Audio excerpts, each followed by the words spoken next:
আপনারা জানেন যে বাংলাদেশ জামাত ইসলামী 2008 সালে নির্বাচন কমিশন থেকে নিবন্ধন প্রাপ্ত হয়। এই সংগঠনের বিরুদ্ধে একটি রিট পিটিশন দায়ের করা হয়। এই রিট পিটিশনে একজন আইনজীবী জামাতের রেজিস্ট্রেশন বহাল রাখার পক্ষে দুইজন বিচারপতি আইনসম্মত হয়নি বলে মন্তব্য দেন এবং সাথে সাথে একটি সার্টিফিকেট ইস্যু করেন। যেহেতু এই মামলাটি সাংবিধানিক প্রশ্ন জড়িত, এই মামলাটি আপিলেট ডিভিশনে যায়। আপিলেট ডিভিশনে 19 নভেম্বর শুনানির ধার্য তারিখ ছিল।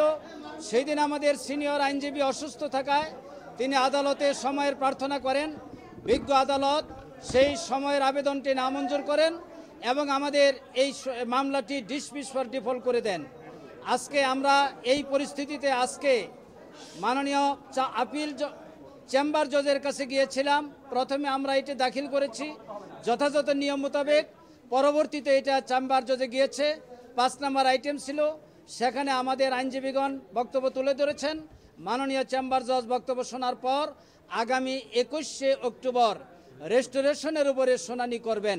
রেস্টোরেশন যদি এলাও হয়, এরপরে জামাত ইসলামের নিবন্ধন মামলার পূর্ণাঙ্গ শুনানি পরবর্তীতে অনুষ্ঠিত হবে। আজকে আমরা এই পর্যন্তই রাখছি। আপনাদের সবাইকে ধন্যবাদ এবং দেশবাসীর কাছে আমরা দোয়া চাই জামাত ইসলামী একটি বৈধ রাজনৈতিক দল হিসেবে তার নিবন্ধন ফিরে পাবে এবং বৈধভাবে বাংলাদেশে রাজনীতি করবে। হাইকোর্ট ডিভিশনেই এই ব্যাপারে ডিভাইডেড।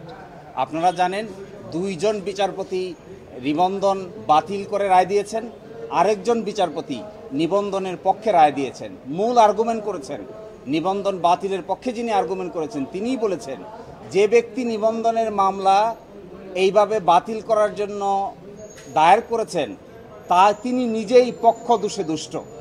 কারণ এই যদি কারণ হয় কোনো রাজনৈতিক দলকে ধর্মের ভিত্তিতে কিংবা কোনো ধর্মীয় আচার আচরণের ভিত্তিতে পরিচালিত কোনো রাজনৈতিক দল পৃথিবীর কোথাও নিষিদ্ধ করা হয় না।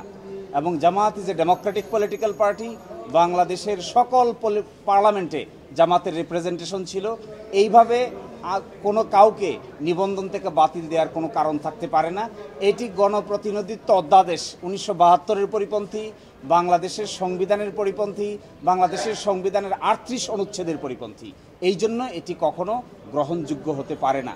ডেমোক্রেসিতে কোনো পার্টিকে নিষিদ্ধ করা হয় না। ডেমোক্রেসিতে পিপলকে বলা হয় কে ভালো কে খারাপ জনগণই নির্ধারণ করবে, কোনো আদালত কিংবা কোনো বিশেষ ক্ষমতাশীল লোক এটা নির্ধারণ করে না। এটা ডেমোক্রেসির নিয়ম নয়।